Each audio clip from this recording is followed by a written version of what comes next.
आज तक कोई मर्द नहीं आया जो ये बोले कि मेरी बीवी नमाज नहीं पढ़ती थी तो तलाक दिया। आज तक एक को केस ऐसा नहीं आया। हाँ, ये केस जरूर आता है, मुफ्ती साहब बहुत पी लिए थे, होश नहीं था, नशे में थे। मेरा पड़ोसी बताया कि मैं 300 बार तलाक बीवी को दे दिया हूं।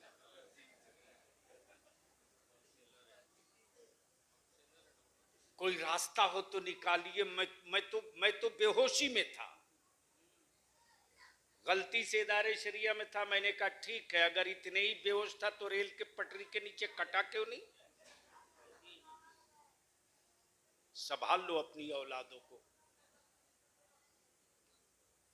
बंद कराओ इसको, वरना याद रखो आज जो बलियाबी बोल रहा है, मैं तेरे से विनती करता हूं, अपील करता हूं, तुझसे मैं इल्तिजा करता हूं मेरे अजीज, सिर्फ 2 काम कर दो। ये जितनी गीदड़ भपकियां हैं, इसका इलाज ये नहीं कि तुम सड़कों पर निकलो। मुझे मालूम है कि बेल लेने वाला कोई नहीं मिलता। इसी भागलपुर दंगे के मौके से जब बलियाबी पर DIR लगाया गया था, टाडा लगाया गया था, कोई बेल लेने को तैयार नहीं था, इसलिए कि टाडा के तहत बलियाबी को अंदर डाला गया था। और जुर्म यह था कि मेरी औलादों की लाश पे कोबी रोपने वालों के खिलाफ बलियाबी ने ऐलान जंग कर रखा था। जुर्म सिर्फ इतना था। मैंने कहा देखता हूं तेरी बेड़ियां कब तक हमें बंद करके रखती है, देखता हूं तेरी दीवारें कब तक मेरी आहों को कैद करके रखती हैं। लेकिन एक कादरी फकीर जिसके कलम की नोक की मार से बदअकीदे आज भी कांपते, और जिसकी हिकमत अमली से अहले सुन्नत का झंडा दुनिया के कई मुल्कों में लहरा रहा है, जहां के बारे में किसी ने सोचा भी नहीं था, वो रईसुल कलम कायदे अहले सुन्नत फरमाते, बेटा घबराना मत, मैं हुकूमत की ईंट से ईंट बजा दूंगा। हाथ अरशदुल कादरी का है, हाथ अरशद का है, लेकिन इसको ताकत कादरियत खजाने से मिलती है। मैं ईंट से ईंट बजा दूंगा। 3 महीने के बाद बाइज्जत बरी हुआ हूं। वो भी कौन सा सन था, 92-93 की मैं बात बता रहा हूं। स्टेज पर हमारे जो अजीज बैठे हैं, बहुत से पैदा नहीं हुए होंगे, पैदा हुए होंगे तो होश में नहीं होंगे। लेकिन आजकल तो न पढ़ो न लिखो न समझो, फेसबुक व्हाट्सएप पर जो चाहो लिख दो किसी के बारे में।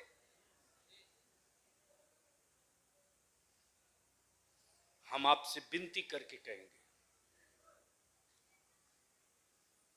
कि जिस तरह आज आप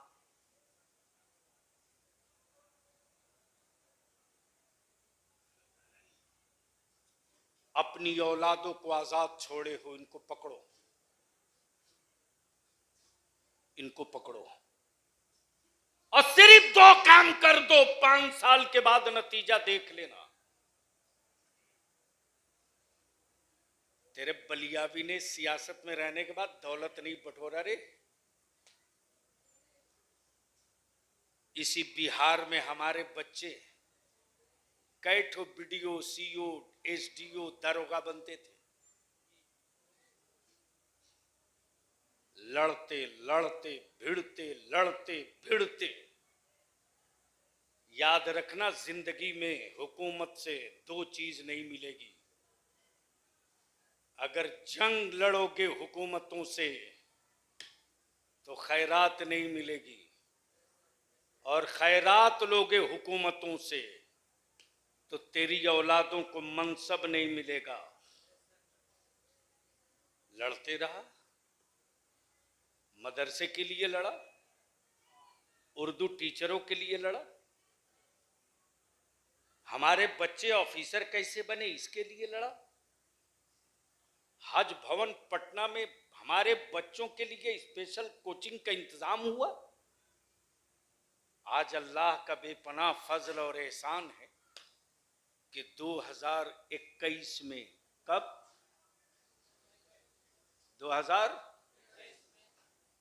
108 हमारी कौम के मुसलमानों के बच्चे बीपीएससी कंप्लीट किए। आज किसी भी जिला में, प्रखंड में, अनुमंडल में फोन करता हूं और जैसे ही मेरे बच्चों को पता चलता है बलियावी साहब का फोन आया है,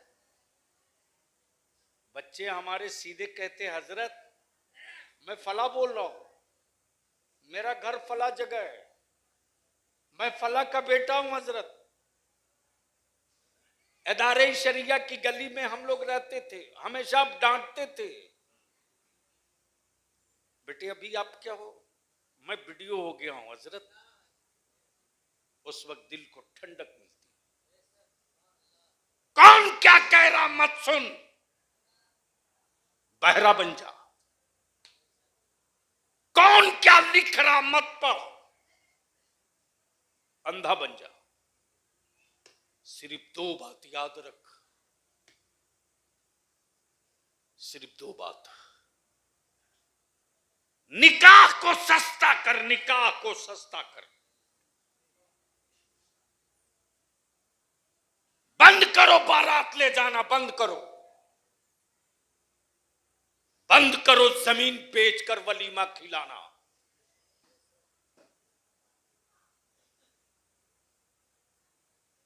आज की तारीख में मुसलमान अपनी औलादों का कातिल हो चुका। गैरों में क्या ताकत थी जो मेरी बेटियों पर ताना देता। तेरे अंदर का जमीर मर चुका है।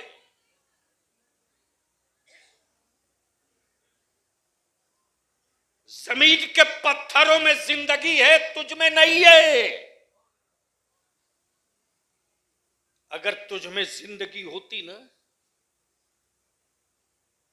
तो शायद तेरी जिंदगी, अगर तुझ में जिंदगी होती तो तू जिंदा दिखाई देता।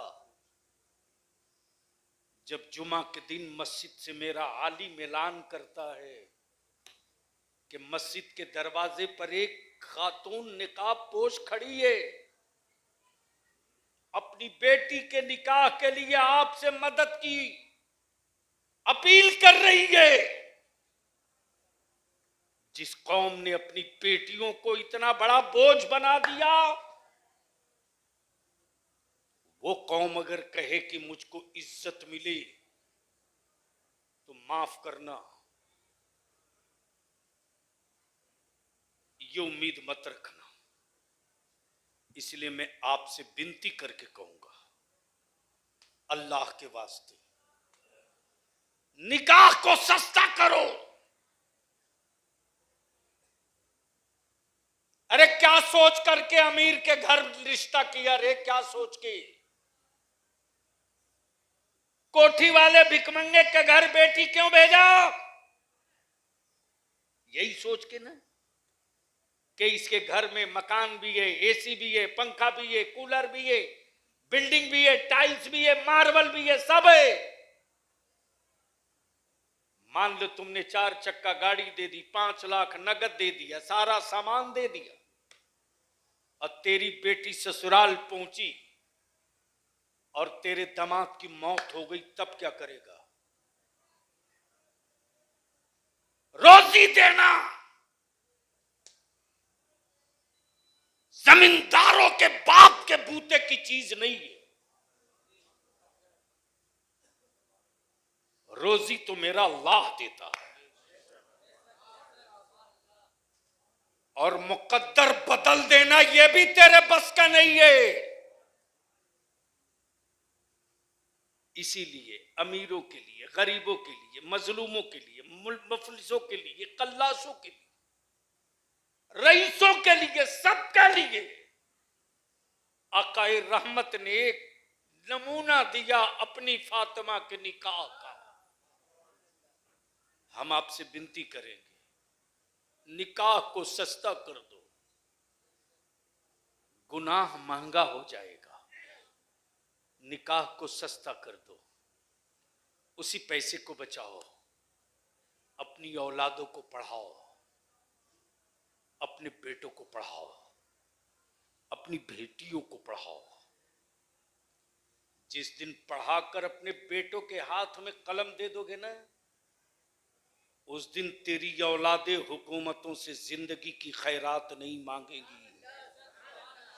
उस दिन तेरी औलादे छप्परों से निकल कर कहेंगी, अबे पीछे हट, मेरी जिंदगी का मुहाफिज मेरा अल्लाह है। मेरा बाप फाके से रहकर नमक रोटी खाकर मुझे पढ़ाकर पावर वाला कलम दे दिया है। मुझे मालूम है कि कलम की नोक से कैसे हिस्सा निकाला जाता है। याद रखना, खंजरों के जख्म भर जाते हैं, कलम के मारे हुए घाव नहीं भरते। मेरी नस्लों को कलम से भी मारा गया। बाद में खंजर की बात होती है, और बलियावी तो उन खंजर की बात कभी नहीं करेगा, इसलिए कि मैं तो उस नबी की बात करता हूं जिस आकाए रहमत की जिस आकाए रहमत के करम की तारीख ये है कि मेरे मुस्तफ़ा ने दुश्मन को भी कभी बद्दुआ नहीं दिया। और मेरे आकाए रहमत के सामने जब जंग से पकड़े गए कैदियों की रस्सियों की गांठ से जब लोग कराह रहे थे, तो आकाए रहमत फरमाते, इनके हाथों की रस्सियां ढीली कर दो, इनके हाथों की रस्सियां ढीली कर दो। मोहम्मदुर रसूलुल्लाह दुख देने के लिए नहीं आया है, बल्कि दुखी दिलों को खुशी देने के लिए आया है। इनकी रस्सियां ढीली कर दो। उसी मेरे आका करीम की सारी सीरत को लोगों ने अडॉप्ट किया है। गांधी जी को आप पढ़ लीजिए, वही बातें कही है जो मेरे मुस्तफा जाने रहमत ने 1400 बरस पहले कहा। इसलिए कि खंजर के लोहे के खंजर में जंग लगता है, अखलाक की तलवारों में कभी जंग नहीं पकड़ता। खानकाहे मोहब्बतिया से ईमान का, इस्लाह का, मोहब्बत रसूल का, एहतराम नबी का, दीन की तालीम का, आपसी भाईचारे और मोहब्बत का पैगाम। जब नाम ही मोहब्बत है तो नफरत का शैतान आ ही नहीं सकता। गलती से आ जाए तो निहाल का पलीता काफी है जलाने के लिए। मेरे अजीज, देखने के बाद मुझे खुशी भी हुई और यह अधूरा देखने के बाद मुझको बैठे गुस्सा भी आ रहा था कि इस पर प्लास्टर क्यों नहीं हो सका। बोलो होना चाहिए कि नहीं होना चाहिए? अरे बोलो होना चाहिए कि नहीं? होना चाहिए। प्लास्टर कौन कराएगा? मोहब्बत वाले कराएंगे या नफरत वाले कराएंगे? अरे जोर से बोलो, मोहब्बत वाले कराएंगे कि नफरत वाले? उम्मीद है कि आप इसको कराओगे। मैंने जैसे ही कौनैन बाबू से बोला कि आज उर्स है, आज तो अमामा बांधना चाहिए, क्या सादगी है भाई। शब्बर और कौनैन, अल्लाह ताला इस खान वादे को सलामत रखे और इस खानवादे से मोहब्बत करने वालों को भी मेरा अल्लाह सलामत रखे। और जितने लोग आए हैं अपने दिलों में हसरतें, मुरादें जायज, कौन वाली? जायज। और जायज में सबसे पहली मुराद होनी चाहिए ईमान की सलामती। किसकी? अरे जोर से बोलो ना। किसकी सलामती? 75% मुरीद इसकी दुआ नहीं कराता कि मेरा ईमान सलामत रहे, दुआ कीजिए। क्या हजरत? 75% मुरीद ये कहता हजरत आजकल कारोबार नहीं चल रहा, दुआ कीजिए। बोलो सही है क्या गलत? अरे ईमान है तो सब है। और ईमान नाम है मोहब्बते किसका? ईमान नाम है मोहब्बते रसूल का। और जिसमें रसूल पाक की मोहब्बत होगी वो कभी नफरत वाला नहीं होगा, कभी शराबी नहीं होगा, कभी सूदखोर नहीं होगा, कभी आवारा नहीं होगा। इसलिए कि वो जिससे मोहब्बत किया है वो उसी की यादों में गुम रहेगा। और जब उनकी यादों में जो गुम होता है उसी की याद में जमाना गुम हो जाता है। और देखना हो तो भारत में अताए रसूल ख्वाजा गरीब नवाज को देख लो, वो नबी में गुम हैं, जमाना उनमें गुम है। और उन्हीं का जलाया हुआ चिराग थाना बीहपुर में है। तुम मोहब्बत की मोहब्बत में गुम हो और मोहब्बत मुस्तफ़ा की मोहब्बत में गुम है। जो गुम हुए उनकी मोहब्बत में, जमाना उनमें गुम हो गया। जो गुम हुए उनकी मोहब्बत में, जमाना उनमें गुम हो गया। जो दूर हुआ उनकी मोहब्बतों से, जो दूर हुआ उनकी मोहब्बतों से, वो अपनी औलाद की मोहब्बत से तरसता रह गया। इसलिए हमारी जान, हमारा माल, हमारी औलाद, मेरे माँ बाप सब कुछ कुर्बान है उन पर जिनके लिए मेरे आला हजरत ने वजीफे इश्क दिया और देकर कहा उन्हें जाना, उन्हें माना, न रखा गैर से काम, लिल्लाहिल हम्द के दुनिया से मुसलमान गया। अल्लाह तबारक व ताला सामीन की, जायरीन की हाजिरी को अपने महबूब की बारगाह में कबूल फरमाए। और इस खानवादे के जो भी चश्मो चिराग हैं, जो भी मोहब्बत करने वाले लोग हैं, अल्लाह सबके ईमान की, जान की, माल की, इज्जत की, आबरू की हिफाजत फरमाए। वाखिर दावाना अनिल हम्दुलिल्लाहि रब्बिल आलमीन। अस्सलामु अलैकुम।